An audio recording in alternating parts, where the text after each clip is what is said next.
अस्सलाम वालेकुम साहब। वालेकुम सलाम। बाबा पाण तव्हांखे सबक़ कहिड़ो ॾिनल हो? अब्दुल सत्तार एदी।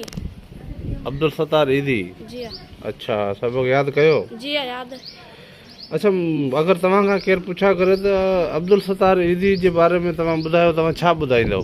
जी अब्दुल सत्तार ईदी 1 जनवरी 1928 ईस्वी सुबह गुजरात जी हिकु ॻोठु बांटवा में ॼाओ। ही हिकु ख़िदमतगार इंसान हो जेको लावारस पंहिंजनि सतायल ऐं कमज़ोर ॿुढा उन्हनि जे सार संभाल कंदो ऐं हर कुंड ते सर्विस एम्बुलेंस सर्विस रखाई ऐं झूला रखाया। मुला झूलनि में ॿार छॾे वेंदा हुआ जेके लावारस ॿार हूंदा हुआ। ऐं हीअ अब्दुल सत्तार एदी अहिड़नि माण्हुनि खे एदी विलेज में रखियो वियो ऐं जेके हथ लाइण जे बि क़ाबिल न हूंदा ओड़नि माण्हुनि खे अब्दुल सत्तार एदी खणी कफ़न पाराया ऐं माउ मिटी जा हवाले कयो वेंदो हो।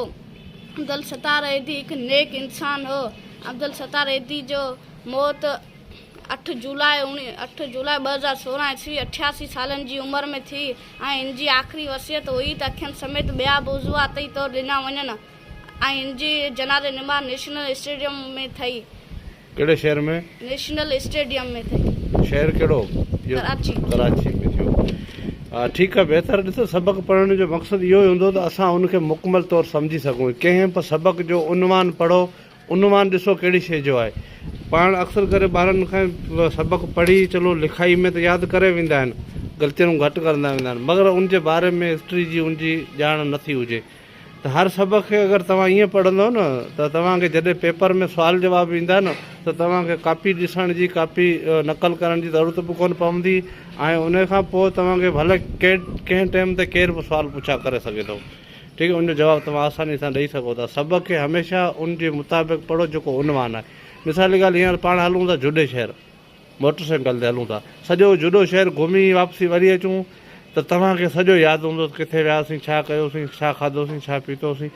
ईअं ई सबक़ हूंदो आहे। सबक़ जो मक़सदु छा हूंदो आहे? हाणे हिकिड़ो मिसाल जी ॻाल्हि, पाण पढ़ूं था कराची शहर जे ते सबक़ पढ़ूं था, मोहन जे दड़े ते सबक़ पढ़ूं था। हाणे पढ़ी त वियासीं, ख़बर ई कोन्हे त मोहन जे दड़े में छा हो, त माना ज़हनी कैफ़ियत ठीकु कोन्हे। मिसाल जी ॻाल्हि, तव्हांखे मोहन जे दड़े ते वठी हलां, घुमाए फिराए वरी अचां, शाम जो पुछा करां, ॾे ख़बर मोहन जे दड़े में छा ॾिठो? चए ख़बर ई कोन्हे। अड़े बाबा उते खाधो छा? चए ख़बर ई कोन्हे। त पोइ माना उनजी ज़हनी कैफ़ियत ठीकु न हूंदी, माना उन दिलचस्पी न हुई या उन टाइम ते उनजो दिमाग़ उते न हो। त ईअं ई सबक़ में अगरि केरु हाणे पढ़ी वञो, सॼो ॾींहुं पढ़ी, ॿिए ॾींहुं पढ़ी, पुछा करूं बाबा सबक़ जो उनवान, चए फलाणो। बाबा उन में तव्हां छा पढ़ियो, छा ॾिठो? साईं इहो यादि कोन्हे। अड़े बाबा उनवान तव्हां सॼो खणी यादि न करो, शॉर्टकट में ॿुधायो इनवान में, जीअं तव्हां हींअर अब्दुल सत्तार ईदी ॿुधायो। अगरि ॿार हर सबक़ खे कोशिशि